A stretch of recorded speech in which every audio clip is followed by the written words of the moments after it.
Hello guys and good day. Bigyan pala natin guys ng reaction or kasagutan yung katanungan ng tatlo nating followers guys. Ang unang katanungan na ating sasagutin guys ay itong galing kay Ma'am Jane Torres. Although doon sa live video natin nasagot ko na ito pero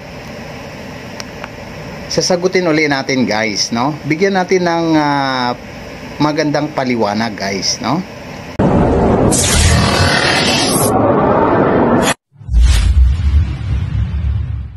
Ang sabi niya, alin sa kapitan at chief engineer ang mabigat na tungkulin?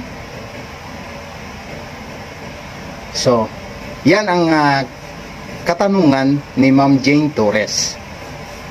At ating bigyan ngayon ng kapaliwanagan, no? Ganito yun, ma'am, no? Gaya ng nasabi ko doon sa live telecast natin, no? Hindi pwedeng ihahambing kasi guys, no? Yung duties and responsibilities ni Cap kay Chief Engineer. Pero kagaya ng isang pamilya guys, no? So, kailangan natin ng leader or nag-iisang head of the family.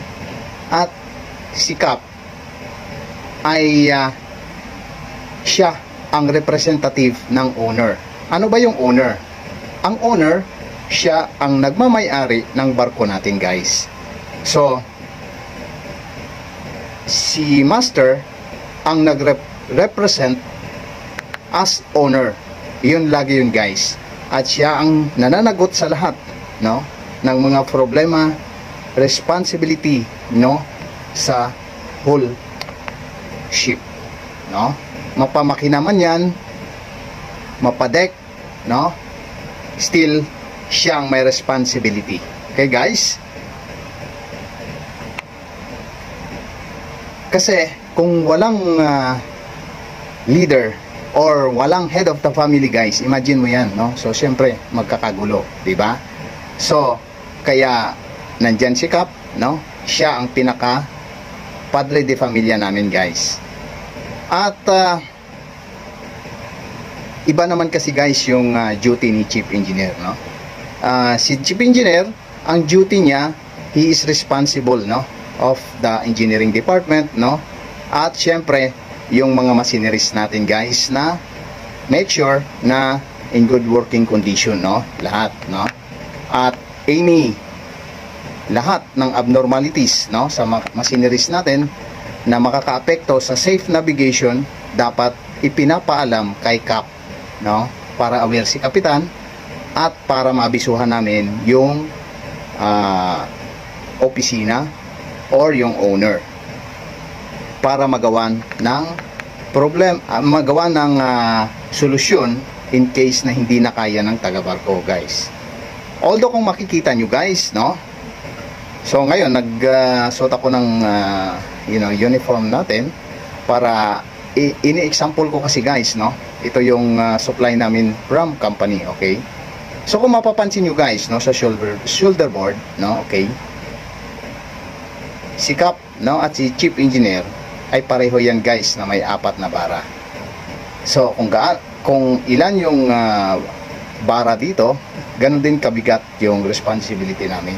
Okay guys?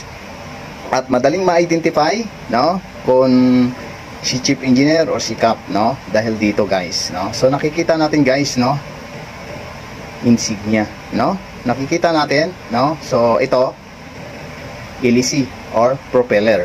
So that means taga-makina, no. So si Chief, no, so Chief Engineer. Pero kung dito guys is angkla, okay, anchor, so that means tapos 4 din na bara, that means sikap yan, no? So ayan guys, no, nabigyan natin ng linaw ang katanungan ni Ma'am Jane Torres. Sana ma'am kahit pa paano naliwanagan din kayo ma'am, okay?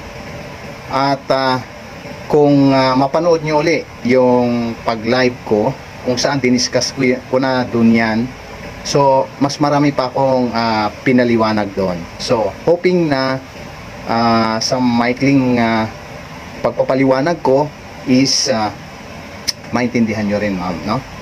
Kasi ang tanong mo lang dito is kung alin sa kapitan at chief engineer ang mabigat na tungkulin.